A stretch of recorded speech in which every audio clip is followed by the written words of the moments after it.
آپ دیکھ رہے ہیں doctor Abdul Jabbar Khan official YouTube. کل جماعت اسلامی نے پورے ملک میں زبردست مظاہرے کیے، اور اس سے پہلے 5 اگست کو پورے سندھ کے چھوٹے بڑے شہروں میں پی ٹی آئی کے نکلے تھے احتجاجی جلسے جلوس. ظاہر ایک موسم لگ رہا ہے کہ بن رہا ہے سیاسی مظاہروں کا، ایجیٹیشن کا. اور یہ جو کل کا جو جماعت اسلامی کے حافظ نعیم الرحمان نے آرگنائز کیا تھا، 500 جگہوں پر انہوں نے ڈیمونسٹریشن کیا، پروٹیسٹ کیا، اس کی بنیادی وجہ یہ ہے کہ حکومت پاکستان جو آج وزیر اعظم صاحب مدینہ شریف گئے ہیں، کل مکے میں تھے معاہدہ سائن کرنے کے لیے. اس پر میں آتا ہوں آپ کی خدمت میں، عرض کروں گا کہ کیا نقصانات ہیں، کیا فوائد ہیں. نقصانات زیادہ ہیں یا فوائد زیادہ ہیں، اس پر میں بات کروں گا آپ سے. تو جناب وہ جماعت اسلامی نے پیٹرول کی قیمت میں جو کمی بیشی کر رہی ہے یہ شہباز شریف کی حکومت، اور اپنے آپ کو بچانے کے لیے کہ یار میں تو ذمہ داری ہے تو اوگرا کرتی ہے. اوگرا کیا ہے sir? Oil and gas regulatory authority, یعنی آئل اور گیس کی قیمتیں مقرر کرنا اور باقی جو ارلم پرلم ایسوسیٹڈ ایشوز ہیں گیس اور آئل کے، اس کو اوگرا ڈیل کرتی ہے. اوگرا کا اپوائنٹمنٹ چیئرمین کون کرتا ہے؟ حکومت پاکستان. تو ادارہ کس کا ہوا؟ حکومت پاکستان کا. آپ کہہ رہے ہیں جی کہ وہ ہم نے اوگرا کو دے دیا. بجلی کا کل دیکھ لیں آپ، آج دیکھ لیں 78 پیسے، 70-80 پیسے آج بڑھا دیے ہیں، کل پرسوں پھر بڑھائے تھے انہوں نے. تو جناب یہ رجیم جو ہے نا، یہ اوور ویلمڈ ٹیکس رجیم ہے یہ. اور معاشی طور پر جہاں پہ ہیوج ٹیکسز ہوتے ہیں سر، وہاں پہ کوئی نہیں آتا ہے، اس ملک میں کوئی نہیں آتا. جب وہ جنرل آصف منیر نے دیکھا کہ یہاں پہ پرائیویٹ جو انویسٹمنٹ بورڈ ہے اور بورڈ آف انویسٹمنٹ ہے وغیرہ وغیرہ، یہ سب فیل ہو گئے ہیں، تو then he thought of special investment facilitation scheme وغیرہ جو بنائی تھی اس نے، SIFC جو سیل بنایا تھا، جو بھی پلیٹ فارم بنایا تھا. اگرچہ وہ اتنا کامیاب نہیں ہو سکا، اس کی بھی اسباب ہیں. یہ جو بیوروکریسی ہے نا اسلام آباد میں بیٹھی ہوئی ہے، یہ جو 18 سے 22 والے جو ہے، یہ کسی بھی طور پر ان کے بچے باہر پڑھتے ہیں، یہ خود باہر آنا جانا ہوتا ہے، ان کی ڈول سٹیزن شپ ہوتی ہے، ان کی نیشنلٹی نہیں، سٹیزن شپ ہوتی ہے ان کی. اور پاکستان کے مفاد ان کو کتنے عزیز ہیں وہ آپ کے سامنے ہیں. تو ثابت یہ ہوا کہ یہ پاکستان کے عوام کے خیر خواہ نہیں ہیں. جب دیکھتی ہے نا پیپلز پارٹی یا بلاول یا زرداری صاحب تو صدر ہیں، جب یہ بلاول دیکھتا ہے کہ یار حالات خراب ہے، ذمہ داری ہم پر آ جائے گی، کہنا شروع کر دیتے وہ جی ہم تو اس حکومت کا حصہ ہی نہیں ہے. پھر کس کا حصہ ہو بھائی؟ آپ حکومت کا حصہ نہیں ہے تو کس کے حصے ہیں آپ کس کا حصہ ہیں؟ پیپلز پارٹی کس کا حصہ ہے؟ گورنر KP ان کا کنڈی، فیصل کریم کنڈی. پنجاب کا گورنر ان کا سلیم حیدر، جو اس وقت کربلا مولا گئے ہوئے ہیں زیارتوں پر. بلوچستان کا چیف منسٹر سرفراز بگٹی، ان کا کہنے کو تو لوگ کہتے ہیں کہ اسٹیبلشمنٹ کا آدمی ہے، لیکن putting aside that, Peoples Party کا وہ کھل کر بات کر لیں، آپ لے لیں اس سے. سندھ میں چیف منسٹر کن کا؟ مراد علی شاہ، ان کا پیپلز پارٹی کا جیالہ ہے وہ. گورنر اتفاق سے وہ پہلے ٹیسوری تھا MQM کا، کیونکہ MQM was a part of the federation government میں موجود ہیں اب بھی. وہ دونوں لڑ رہے ہیں آپس میں. کل آفاق کے حوالے سے میں نے بات کی تھی، وہ یہی بات تھی کہ آفاق پائونیئر ہے الطاف حسین کے ساتھ MQM کا. MQM کیوں بنی؟ ایک لمبی داستان ہے. پہلے اور پاکستان مہاجر اسٹوڈنٹ آرگنائزیشن بنائی گئی، اس کے بعد پھر MQM بنائی گئی، مہاجر قومی موومنٹ. اس کے بعد جب دیکھا کہ ہمیں قومی سطح پر جانا چاہیے تو متحدہ قومی موومنٹ بن گئی. پھر اس کے اندر ٹوٹ پھوٹ ہوئی، متحدہ قومی موومنٹ پاکستان بن گئے. پاکستان کے خلاف تقریریں کرتے تھے کہ وہ پاکستان بنا دیا انہوں نے. اور پھر پاکستان زمین پارٹی ایک مصطفیٰ کمال کی، جس نے الطاف حسین پہ روزانہ صبح شام یعنی انتہا سے زیادہ تنقید کی الطاف حسین پر، اگرچہ اسی کے گملے میں پیدا ہونے والا یہ بچہ تھا، یہ نرسری تھی اسی کے گملے سے، الطاف حسین کے گملے سے پیدا ہوئی تھی. اب پھر دونوں خالد مقبول صدیقی MQMP چیئرمین اور یہ PSP کے چیئرمین، جن کو الیکشن کمیشن آف پاکستان میں ڈی لسٹ کیا ہے. تو یہ اقتدار کی سیاست ہے. پاکستان پیپلز پارٹی ہو، پاکستان مسلم لیگ نون ہو، MQM ہو، یہ اقتدار کی سیاست ہے. اور جو رائٹ ونگ پارٹیز ہے اس میں سوائے جماعت اسلامی کے باقی JUI وہ بھی اقتدار میں بڑے طویل عرصے رہے ہیں. جماعت اسلامی نہیں رہی. جماعت اسلامی میں زیادہ سے زیادہ سینیٹر خورشید پروفیسر غفور IGI کے دور کی بات ہے. تو سر یہ ایک لمبی کہانی ہے پاکستان کے لیے. پاکستان نے معاہدہ کیا ہے سعودی عربیہ کے ساتھ اور ترکیہ کے ساتھ. اس پر حوثیوں نے اپنا ریئیکشن دیا ہے، اور حوثیوں نے جو ریئیکشن دیا ہے وہ بڑا کلاسیکل ہے. وہ یہ کہتے ہیں کہ کیا یہ ممکن ہے کہ ہم پر حملے بھی کیا جائے، ہماری پورٹس کو بند کیا جائے، ہمارے جہاز رانی کے اوپر پابندی لگا دی جائے وغیرہ وغیرہ، اور پھر یہ کہا جائے کہ حوثی باغی ہیں. یہ اصل میں یمن کے اندر ہی دو گروپوں کی لڑائی ہے. ایک لڑائی کو ایران سپورٹ کرتا ہے، یعنی حوثیوں کو، حوثی یمنی، اور دوسرا جو صنعا کے اوپر جس کا قبضہ ہے، صنعا مینس کیپٹل آف یمن. یاد ہے آپ کو جنوبی یمن شمالی یمن کی کہانیاں بھی آپ نے سنی ہوں گی.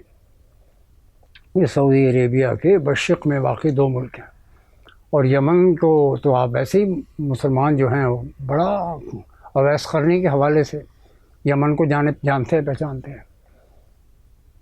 اور جو ابرا ڈھانے آیا تھا سعودی عربیہ کو وہ بھی یمن سے ہی آیا تھا. یہ ہسٹری ہے. تو ان دونوں کی لڑائی میں ایک سعودی عربیہ حوثیوں کو مارتا ہے، الائڈ فورسز بھی مارتی رہی ہیں، ان کا ریئیکشن ہے.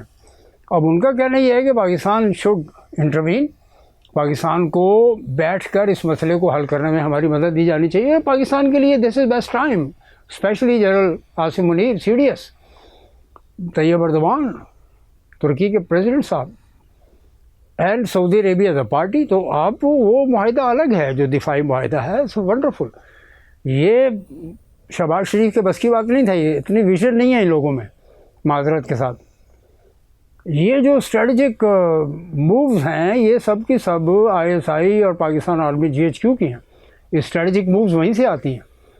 یہ اسلام آباد کے کیبنٹ بلاک اور سیکٹریٹ سے نہیں آتی. وہاں پہ جو بابو بیٹھے ہوئے ہیں وہ جتنے کیلیبر کے لوگ ہیں، میں نے آپ کو مثال دی شروع کے اندر، وہ ٹیکس پیٹرولیم پرائس میں 2 پیسے کم، 12 پیسے زیادہ، 2 روپے کم، 4 روپے زیادہ، یہ ہو رہا ہے. اس کا ذمہ دار کون ہے صحیح؟ عوام کو کب ریلیف ملے گا؟ کیا وہ بھیک کا کٹورا لے کر جائیں گے BISP سے پیسے لینے کے لیے؟ جو سفید پوش ہیں، جن کے روٹیاں تنگ ہیں، جن کے دسترخوان سکڑ گئے ہیں، ان کا ذمہ دار کون ہے؟ جنہوں نے بچوں کو اپنے یونیورسٹی کالجز سے وڈرا کر لیا، اسکول سے وڈرا کر لیا ہے، ان کا ذمہ دار کون ہے؟ یہ ریاست کون سنبھالے گا اس کو؟ سارا کام جنرل عاصم منیر نے کرنا ہے تو آپ گھر جائیں بھائی، آپ کو جلدی بھیج دینا چاہیے. مکے میں خانہ کعبہ میں داخل ہوتے ہوئے، کہاں جا رہے ہیں؟ خانہ کعبہ کے اندر، بیت اللہ شریف کے اندر داخل ہوتے ہوئے جنرل عاصم منیر ان کے پیچھے ہیں، انہوں نے اس کا ہاتھ بھی پکڑا ہوا ہے کوہنی سے، شہباز شریف کا. اور شہباز شریف جو ہے وہ اندر دیکھنے کی بجائے وہ باہر دیکھنے کے کیمرہ مجھے دیکھ رہا نہیں دیکھ رہا. یہ تو عبادت کا لیول ہے سر. یہ باریک باریک باتیں بھی ہم آبزرو کرتے ہیں، مشاہدہ کرتے ہیں ان چیزوں کا، اور آپ کی خدمت میں ناظرین پیش کرتے ہیں. خانہ کعبہ کے دروازے کے سامنے جب آپ داخل ہو تو خانہ کعبہ کے اندر ہی دیکھیں گے، باہر نہیں دیکھیں گے آپ. باہر تو نیچے سیکورٹی لگی ہوئی ہے، لوگ دور پڑے طواف کرنے میں مصروف ہیں، عبادت میں مصروف ہیں. ہمارے وزیر اعظم صاحب ہیں تو اس طرح کر کے دیکھ رہے ہیں تاکہ مجھے کیمرہ دیکھ رہا ہے نہیں دیکھ رہا. جائیں آپ ویڈیو کو چیک کر لیں. دوسری بات یہ ہے کہ اگنی 4 کا ڈیمونسٹریشن کر دیا 4000 کلومیٹر انڈیا، اور اگر پاکستان یہ کرتا تو پتہ نہیں کیا ہوتا. پاکستان نے اگر یہ کرنا تھا تو کیا ہوتا. آگے میں آپ کو عرض کرتے چلوں کہ رن آف کچھ میں جو سرکریک ہے یہ پاکستان کی ہے، اس میں کوئی دو رائے نہیں ہے. پاکستان کے بارے میں انڈین میڈیا یہ کہہ رہا ہے کہ پاکستان نے زبردست ڈپلائمنٹ کر دی ہے، اور مودی صاحب کو بخار چڑھ گیا کل کا یہ معاہدہ سن کر دیکھ کر. فوری طور پر انہوں نے کیا کیا، نیتن یاہو کو فون کر دیا. نیتن یاہو اور وہ دونوں آپس میں گلے شکوے کر رہے ہیں، رو رہے ہیں، دھو رہے ہیں، یار یہ کیا ہو گیا. ترکی جو ہے سعودی عربیہ اور پاکستان کے ساتھ جا کے مل گئے ہیں. تو یہ اسٹریٹجک موو ہے on the part of Pakistan. Saudi Arabia نے کیا، it's a very big strategic move. Paradigm change ہو رہا ہے، شفٹ ہو گیا ہے، ہو چکا ہے. یہ افغانستان کے مستقی کے ساتھ ہی گھومتے پھر رہا ہے مودی اور اس کے اجیت دوول. 3 چکر لگائے اس نے اجیت دوول نے سعودی عربیہ کے. کیوں کہ جی ہم آپ کو سیکورٹی دیں گے، ہم آپ کو پروٹیکٹ. بھائی آپ کا آپ الائنس بنتا ہی نہیں آپ کے ساتھ. تو نیچرل الائنس جو ہے وہ ترکی پاکستان کے ساتھ ہی بنے گا اور ایران کے ساتھ ہی بنے گا. میں نے شروع میں عرض کیا کہ پاکستان ایران کو سپورٹ کر رہا ہے، ایران اس بات کا شکر گزار ہے، عباس عراقچی اور ان کی لیڈرشپ پاکستان کی لیڈرشپ سے رابطے میں ہے، رابطہ رہنا چاہیے۔ اور حوثیوں کے مسئلے پر سر ضروری ہے کہ فوری طور پر اس مسئلے کو حل کیا جائے۔